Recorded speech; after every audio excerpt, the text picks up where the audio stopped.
بسم الله الرحمن الرحيم.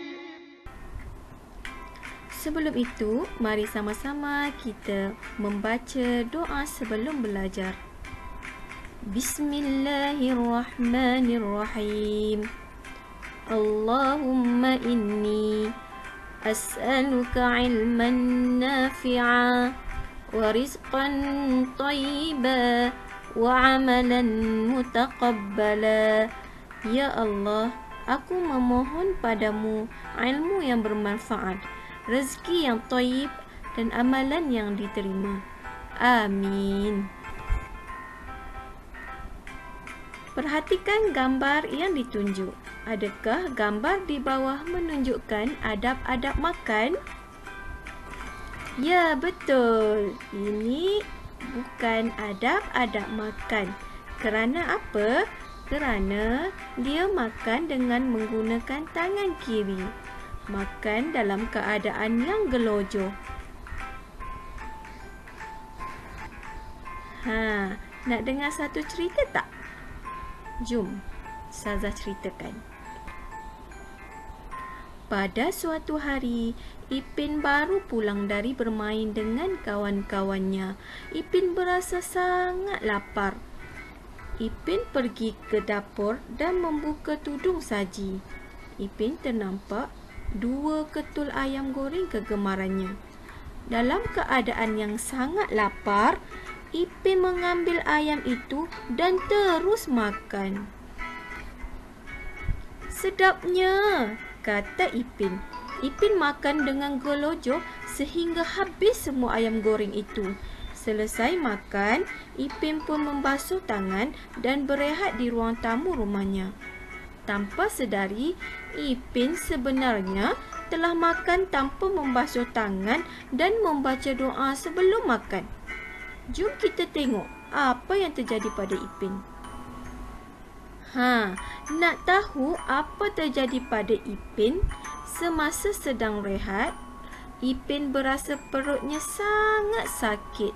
Sakitnya perut aku ni, kata Ipin. Tiba-tiba, Upin ternampak Ipin yang sedang dalam kesakitan.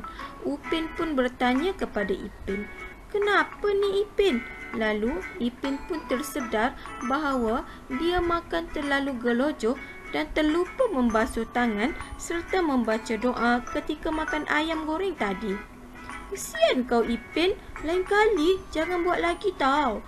Itulah, makan tak ajak aku. Hihihi. Dah, jom aku sapukan ubat." Kata Upin.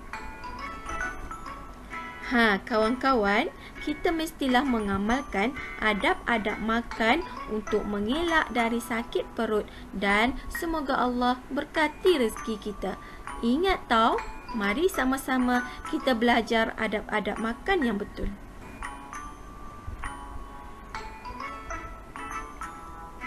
Adab-adab sebelum makan, adab-adab semasa makan, adab-adab selepas makan. Pertama sekali, Ustazah akan bentangkan apakah adab-adab sebelum makan. Jom. Adab yang pertama, membasuh tangan sehingga bersih. Membasuh tangan sehingga bersih. Kenapa kita perlu basuh tangan ya adik-adik atau murid-murid semua? Kerana di tangan kita terdapat kuman yang kita tidak nampak dengan mata kasar. Kita hendaklah memakai sabun, cuci sehingga bersih dan lap tangan kita menggunakan tuala yang bersih. Seterusnya, adab-adab sebelum makan yang kedua, kita mestilah duduk dengan tertib. Kenapa kita perlu duduk dengan tertib ketika makan Ustazah? Untuk memudahkan makanan turun dan dihadam dengan sempurna. Tahukah adik-adik, duduk dengan sempurna ini ketika makan adalah adab-adab Nabi kita Muhammad sallallahu alaihi wasallam. Ia juga adalah sunnah Nabi kita Muhammad sallallahu alaihi wasallam. Adab sebelum makan yang ketiga adalah membaca bismillah dan doa sebelum makan. Begini ya murid-murid semua. Bismillahirrahmanirrahim. Allahumma barik lana fima razaqtana wa qina azabannar. Ustazah ulang. Allahumma barik lana fima razaqtana wa qina azabannar. Bismillahirrahmanirrahim. Ya Allah, berkahilah kami dengan rezeki yang telah Engkau limpahkan kepada kami dan periharalah kami dari siksa neraka.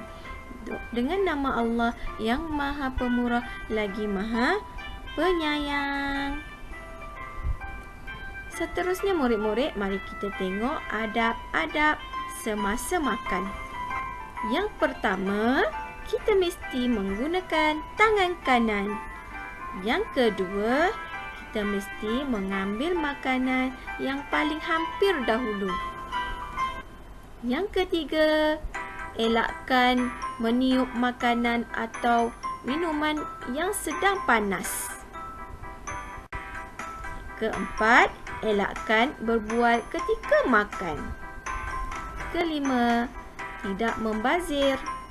Dan yang keenam, tidak mencela makanan. Seterusnya murid-murid, mari kita tengok adab-adab selepas makan.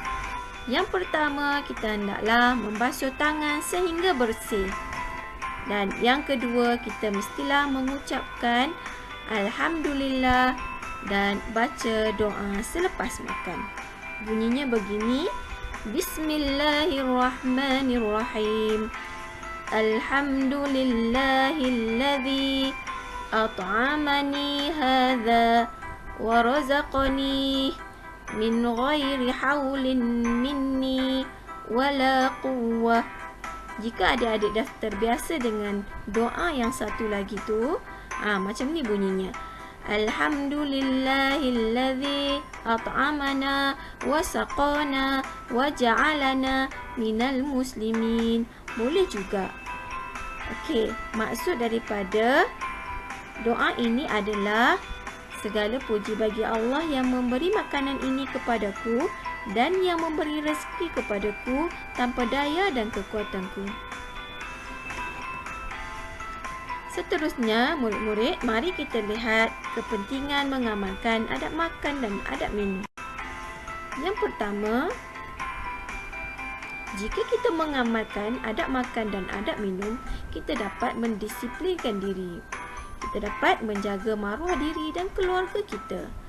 Kita juga terhindar daripada melakukan perbuatan tercela. Yang kedua, kepentingan mengamalkan adab makan dan minum adalah kesihatan terpelihara. Kita akan terhindar daripada jangkitan kuman dan penyakit berbahaya. Seterusnya, akan meningkatkan kuantiti kehidupan kita. Yang ketiga, kepentingan mengamalkan adab makan dan minum adalah masyarakat harmoni. Dengan mengamalkan adab makan dan minum, ia merapatkan hubungan baik sesama manusia dan hidup kita menjadi aman dan damai.